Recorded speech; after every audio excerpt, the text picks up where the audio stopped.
ఊజు దేశం అనే ఒక దేశం ఉంది. ఆ దేశంలో యోబు అనే వ్యక్తి ఉన్నాడు. ఆయన యథార్థవంతుడు, న్యాయవంతుడు, దేవుని యందు భయభక్తులు కలిగిన వ్యక్తి.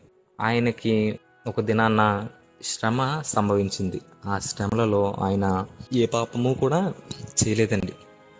తన కుమారులను కోల్పోయాడు, తన ఎడ్లను కోల్పోయాడు, తనకున్న సమస్తాన్ని కోల్పోయినా కూడా తను ఏ పాపము చేయలేదు. ఆయనకి జరిగిన ప్రతి విషయంలో కూడా యోబు ఏ పాపము చేయలేదు.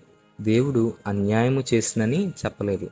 దేవుడు నాకు అన్యాయం చేశాడు, నేను ఇలా మందిరానికి వస్తూ ఉన్నాను, దేవుని కోసం సమస్తం చేస్తూ ఉన్నాను, దేవుడు నాకు ఏం చేశాడు, ఇంత చేసినా కూడా నన్ను ఇలా చేశాడు అని చెప్పేసి యోబు బాధపడుతున్నాడండి? లేదు, బాధపడట్లేదు. ఆయన ఏమంటున్నాడంటే, యెహోవా ఇచ్చెను, యెహోవా తీసుకుని పోయిను, యెహోవా నామమునికి స్తుతి కలుగును గాక అని చెప్తా ఉన్నాడు. ఆయన సహించాడు. ఆయనకు వచ్చిన శ్రమని సహించి ఏ పాపం కూడా చేయలేదండి.